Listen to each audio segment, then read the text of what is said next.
नमस्कार दोस्तों, का हाल बा सबे के स्वागत बरुआ सबे के हमारे इस चैनल पर। आज के मैच देख के भारतीय फैंस के दिल टूट गए। 190 रन बना के भी टीम इंडिया मैच हार गए। जौन इंग्लैंड पहला ओवर में 0 पर 2 गो विकेट खो दिलस, उहे टीम आखिर 6 गेंद बाकी रहते मैच जीत लिलस। आ भाई साहब, आज एगो नया हीरो पैदा भइल, जैकोब बेथल। आज के वीडियो में पूरा मैच मज़ेदार अंदाज में रिव्यू करब, तब वीडियो आखिर तक जरूर बनल रही। भारत के बल्लेबाजी करे उतरल पूरा आक्रामक मूड में रहे। सबसे ज़्यादा नज़र रहे 15 साल के युवा खिलाड़ी वैभव सूर्यवंशी पर। अब पूरा देश कहत रहे आज छोटन इतिहास लिखी। बाकी इंटरनेशनल क्रिकेट के दबाव अलग चीज़ होला। वैभव 14 रन बना के आउट हो गईले। फैंस कहे लगले कोई बात ना बेटा, अभी पूरा कैरियर बाकी बा। अब मैदान पर अइले अभिषेक शर्मा। भाई साहब, जौन खेल देखलन बस मारेलन, चौका छक्का फिर चौका। इंग्लैंड के गेंदबाज सोचे ई बल्लेबाज खेल रहल बा या वीडियो गेम खेल रहल बा। 24 गेंद पर 43 रन। पावर प्ले में भारत के स्कोर तेजी से बढ़े लागल। यही बीच में कप्तान श्रेयस अय्यर पूरा रंग में नजर अइले। 22 गेंद में 37 रन बनौलस। कवर ड्राइव खेलते कमेंटेटर भी खुश हो गईले। लागत रहल कि आज कप्तान बड़ा स्कोर बनाई, बाकी जल्दी आउट हो गईले। अब पूरा जिम्मेदारी ईशान किशन पर आ गईल। ईशान किशन जल्दबाजी न कइले, एक रन जोरत गईले। बीच बीच में शानदार चौका मारेले। 40 गेंद पर 49 रन बनौले। बस 1 रन से शतक चूक गईले। फैंस कहे लागल अरे भाई एगो रन औरी बना लेते। अंतिम ओवर आ गईले तिलक वर्मा। बस 11 गेंद खेलते 24 रन ठोक दिले। छक्का चौका फिर जोरदार शॉट। भारत 20 ओवर में बनौलस 190 रन पर 7 विकेट। पूरा भारतीय फैंस खुश हो गए। 190 रन बहुत बा, अब मैच अपना जेब में बा। इंग्लैंड के जीत खातिर चाहे रहे 191 रन। बाकी शुरुआत फिल्मी अंदाज में भइले।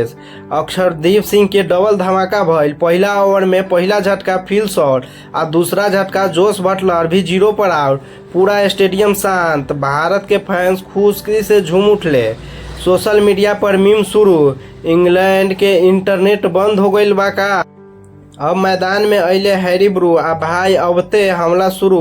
15 गेंद पर 39 रन। भारत के गेंदबाज परेशान। बाकी अक्षर पटेल अइले आ हैरी ब्रू के आउट कर दिले। स्कोर 51 रन पर 3 विकेट।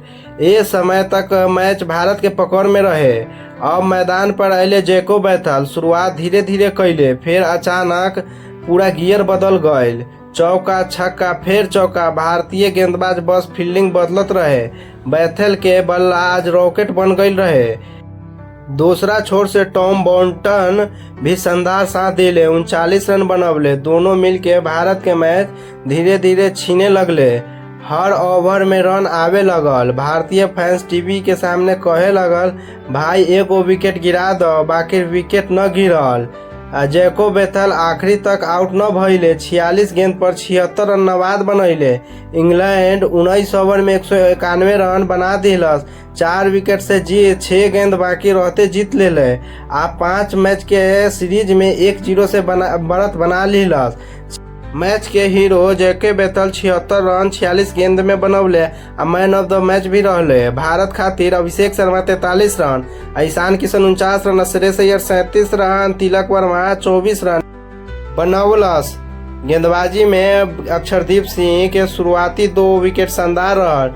बाकी बाद में भारत मैच पर पकड़ बनाए न रख सकल। भारत के कहाँ गलती रहल। भारत के सबसे बड़ी गलती रहल मिडिल ओवर में विकेट न निकाल पौलस या जैकोब बेथल के जल्दी आउट न कर पौलस। 190 रन खराब स्कोर न रहे।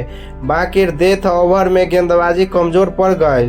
तो दोस्त लोग, रउआ लोग के का लगत बा? भारत के हार के जिम्मेदार गेंदबाज रहले कि कप्तान में कमी रहल? अपन राय नीचे कमेंट में जरूर बताएं। अगर वीडियो पसंद आइल होखे तो वीडियो के लाइक करी, कमेंट करी, अपन दोस्त लोग के शेयर करी। आज चैनल पर नया बानी तो सब्सक्राइब करके घंटी के बटन दबा दी। हम जल्द फिर मिलब एगो नया क्रिकेट अपडेट के साथ। तब तक के लिए जय हिंद दोस्तों।